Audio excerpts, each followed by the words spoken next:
Shri Venkateswara gold తాకట్టులో ఉన్న మీ బంగారాన్ని విడిపించి కొనబడును.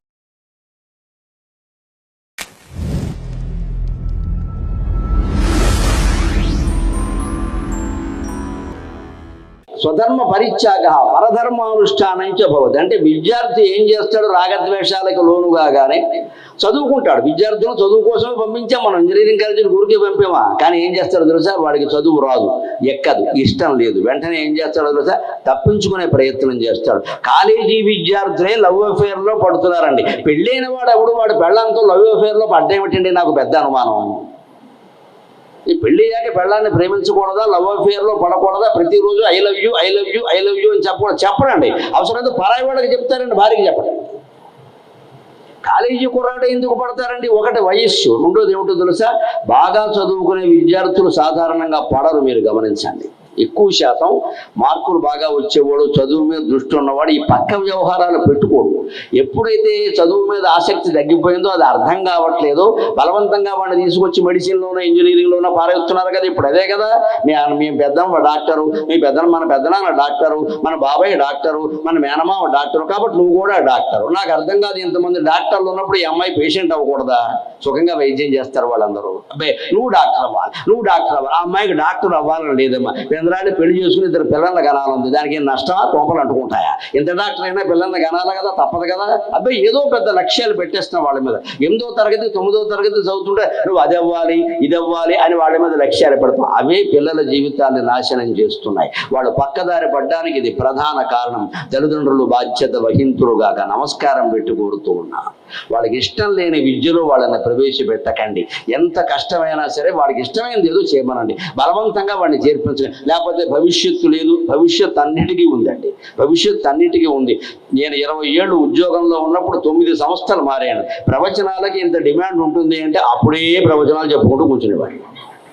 ఎందుకు వచ్చింది ఇవన్నీ? మారడం ఎక్కడ? 10 ఏళ్ళు వరంగల్లో ఉన్నా, 5 ఏళ్ళు గుంటూరులో ఉన్నా, మధ్యలో 2 ఏళ్ళు కర్ణాటక దగ్గర సండూరు వెళ్ళా. చచ్చాం, మసి. అక్కడ గనులు తవ్వుతారు, రోజు మసి. వాడు ఇచ్చిన జీతం 2300. దానికోసం వెళ్ళాం అక్కడ. ఎందుకంటే అంతకుముందు జీతం 1300. ఏం చేయమంటావు? అందుకని వెళ్ళాం. అక్కడి నుంచి మళ్ళీ కాకినాడ వచ్చాం, పిసికినాడు వచ్చాం, చాలా నాడ తిరిగాం. మొత్తం ఇవన్నీ అయ్యాక అవధానాలు కాస్త పెరిగాక ప్రవచనాలకు కూడా మంచి డిమాండ్ ఏర్పడిన తర్వాత మొత్తం అన్ని వదిలేసి సుఖంగా ఉన్నాం. శంకరాచార్యం ఆశ్రయే. ఇంక రెండో మాట లేదు. ఇంకా మరి ఇదంతా ఉంటుంది అని ముందే ఉంటే ఉద్యోగంలో చేరవసరం ఎందుకు వచ్చిన కూడా ఇది కాలమాన పరిస్థితులు మన చేతుల్లో ఉండవు. భగవంతుడు ఎప్పుడు ఎవరిని శపించడు, ఎవరికి వరాలు ఇవ్వడు. 2 అబద్ధాలే. భగవంతుడు వరాలు ఇవ్వడు, భగవంతుడు శాపాలు ఇవ్వడు. దేవుడు మనకి అవకాశాలు ఇస్తాడు. దాన్ని శాపం చేసుకుంటావా వరం చేసుకుంటావా నీ మీద ఆధారపడి ఉంటుంది. ఒక అవకాశం ఇస్తాడు, దాన్ని వరం చేసుకుంటావా శాపం చేసుకుంటావా. నీకు మాట్లాడే అవకాశం ఇచ్చాడు. చక్కగా మాట్లాడితే 10 మంది పిలుస్తారు, వంకరగా మాట్లాడితే పంపించేస్తారు, మళ్ళీ గెలవాలి. అంటే నీకు అవకాశం ఇచ్చాడు, నువ్వు దాన్ని వరం చేసుకుంటావో శాపం చేసుకుంటావో నువ్వు నిర్ణయించుకో. అంతేగాని దేవుడు దయాన్ని ప్రతిదానికి తోసేక్కలేదండి. ఇక్కడ మనం గమనించాల్సిన బలహీనమైన విద్యార్థి చదువులో ఆసక్తి లేనప్పుడు కాస్త కనుక్కుని అతన్ని వేరే పనిలో పెట్టిస్తే సుఖంగా ఉంటాడమ్మా. సైన్యంలో చేర్చచ్చు, పోలీసుల్లో చేర్చచ్చు, హోటల్ మేనేజ్మెంట్లో చేర్చచ్చు, ప్రైవేటు విద్యలు కోర్సులు చాలా ఉన్నాయి. చేర్చారండి. తల్లిదండ్రులు ఏమనుకుంటారంటే మా వాడు డాక్టర్ అవ్వాలని నా ఆశయం. తల్లి ఆశయం తండ్రి ఆశయం. వాడు అవ్వాలి, నువ్వు అవ్వచ్చు కదా. నీకు ఓపిక లేక వాడిని అవ్వమని చెబుతున్నాడు. ఇక్కడ నువ్వు అవ్వచ్చు, వద్దని ఎవరు అన్నారు? నేను మన ఆశయాలు వాళ్ళ మీద రుద్దడం ఏంటండి? ఇదే స్వధర్మ పరిత్యాగ పరధర్మానుష్ఠానం చ భవతి. ఈ ఒత్తిడి తట్టుకోలేక పిల్లలు ఏం చేస్తారు అంటే పాఠం అర్థం కాక ఇంటి దగ్గర ఒప్పుకోరు కాబట్టి ఇంటికి వెళ్ళినా తిట్టి మళ్ళీ పంపిస్తారు కాబట్టి బ్యాక్ బెంచ్లోకి వెళ్ళిపోతాడు. అక్కడ డ్రగ్ ప్యాకెట్ పట్టుకొచ్చిన వాడు ఎవడో కనపడతాడు. వెంటనే అక్కడ వేసుకోరా, ఎందుకో ప్రపంచమే తెలియదు అని అంటాడు వాడు. అక్కడి నుంచి మొదలవుతుంది. అది బాగా ముదిరిపోయిన తర్వాత తల్లిని తండ్రిని చంపేసినా మీరు ఆశ్చర్యపోవక్కల.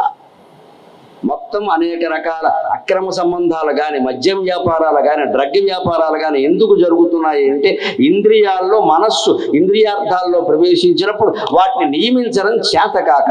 ఎందుకు నియమించడం చేత కావట్లేదు అంటే శంకరాచార్య చెబుతున్నారు ఎలా నియమించవచ్చు. తదా పునః యదా పునః రాగద్వేషౌ తత్ ప్రతిపక్షేణ నియమయతి.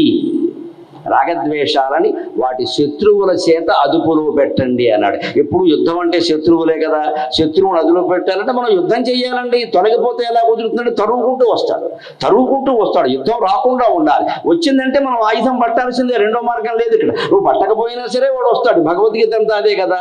నువ్వు ఊరికే ఉన్నా సరే దుర్యోధనాదులు వచ్చి నిన్ను చంపుతారయ్యా, అందుకని నువ్వు ఊరికే ఉంటే ఎలాగా అన్నాడు కృష్ణుడు. అంతే కదా, మరి వాడు వచ్చి చంపడం ఖాయమే కదా. 5 ఊళ్ళు కూడా ఇవ్వనని చెప్పాడు కదా. అక్కడికి భీష్ముడు ఒక గొప్ప ప్రతిపాదన పెట్టాడు. నిజంగా భీష్ముడు ఒక గొప్ప ప్రతిపాదన పెట్టాడు. ఎవడు తెలుసా? తులారణం. అయ్యా, మీరు కర్ణుడిని నమ్ముకున్నారు, పాండవులు అర్జునుడిని నమ్ముకున్నారు. అర్జునుడిని కర్ణుడిని ఇద్దరిని పిలిచి నాంపల్లి ఎగ్జిబిషన్ గ్రౌండ్ లో కుస్తీ పట్టిద్దామని చెప్పి ఇద్దరిని యుద్ధం చేయిద్దాం. కర్ణుడు నెగ్గితే కౌరవులు నెగ్గినట్టు, అర్జునుడు నెగ్గితే పాండవులు నెగ్గినట్టు తీర్మానం చేసేద్దాం. కోడి పందాలు దీని నుంచి పుట్టే. మా మాచర్ల కోడి మంచి కోడి, మీ గురజాల కోడి గుడ్డి కోడి, పల్నాటి యుద్ధంలో మాట ఇది వచ్చి ఇది ఒక రకం శాంతి ప్రయత్నం అండి. మొత్తం కొన్ని లక్షల మంది చావకుండా 2 వీరులను అటు ఇటు ఎంచుకుని వాళ్ళిద్దరినీ పోరాడమని దానికి ఒప్పందం ప్రకారం ఒప్పుకుంటే అయిపోయినట్టే కదండి. మొన్న కూడా అమెరికాలో ఒక ఆయన అన్నాడు, పుతిన్ని ఉక్రెయిన్ అధ్యక్షుడు జెలెన్స్కీని ఇద్దరిని కుస్తీ పట్టమని శని వదిలిపోతుంది అన్నాడు. ఇదే తులారణం.